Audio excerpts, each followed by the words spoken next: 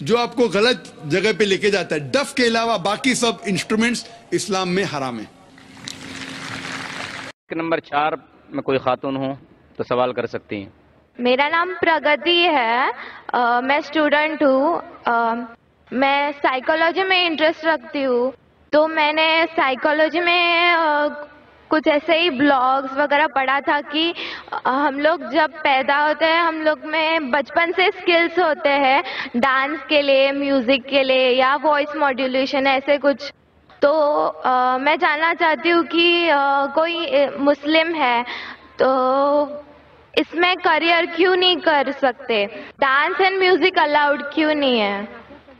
بہن کا سوال ہے کیا وہ سائیکالوجی کی اسٹوڈنٹ ہے اور وہ یہ کہتی ہے کہ انسان میں کچھ ایسے جین جو سکلز پیدا ہوتے ہیں ڈانسنگ کے یا ماڈلنگ کے، تو اسلام میں ڈانسنگ اور ماڈلنگ کیوں حرام ہے؟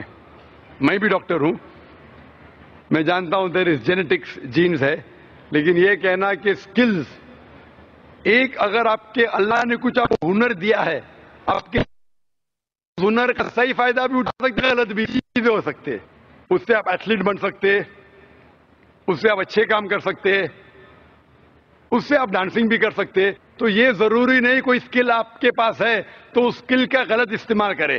کوئی بولا کہ مجھے اچھی میرے ہاتھ کی صفائی، ہاتھ میں اچھے سے گھما سکتا ہوں تو میں چوری کروں گا. وہ ہاتھ کی صفائی سے آپ اچھے کام بھی کر سکتے نا، ہاتھ کی صفائی سے سرجری کر سکتے، انسان کی جان بچا سکتے، ڈاکٹر بن سکتے، اسی ہاتھ کی صفائی سے چوری بھی کر سکتے. تو ہاتھ کی صفائی کا ہنر ہے اگر آپ کے پاس، اس کا اچھا استعمال کرو. جو آپ کا مین سوال تھا کہ اسلام میں ڈانسنگ اور ماڈلنگ کیوں حرام ہے؟ اسلام میں وہ چیز جو آپ کو قرآن اور حدیث سے دور لے کے جاتی ہے وہ حرام ہے، کیونکہ ہم عورتوں کی عزت کرتے ہیں اور ہم نہیں چاہتے کہ ان کی نمائش کرے.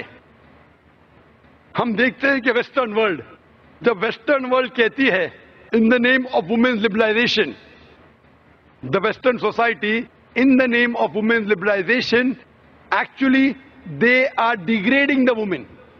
In the name of women's liberalization, they are degrading her to a status of mistresses, concubines, society butterflies, with a hidden behind the colorful screen of art and culture. Western society کہتی ہے کہ ہم خواتین کو بڑھاوا دیتے ہیں، ان کی عزت کرتے ہیں. وہ اصولاً کیا کر رہے؟ میڈیا کے ذریعے in the name of art and culture, art اور کلچر کے نام پہ وہ کیا کر رہے؟ وہ خواتین کو ذلیل کر رہے. میں آپ کو مثال دیتا ہوں. آپ جو کہہ رہے ماڈلنگ، ماڈلنگ کیوں کرتے ایڈ کے لیے؟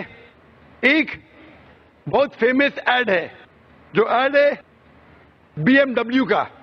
آپ نے سنا ہوگا بی ایم ڈبلیو کے بارے میں، جو گاڑی ہے جو نوجوان اسے پسند کرتے ہیں، وہ مرسڈیز کے لیول کی ہے. مرسڈیز کا سٹیٹس ہے، بی ایم ڈبلیو کا بھی ایکول سٹیٹس ہے، لیکن نوجوانوں کے لیے وہ فاسٹ گاڑی ہے، اس کا پک اپ بہت فاسٹ ہے.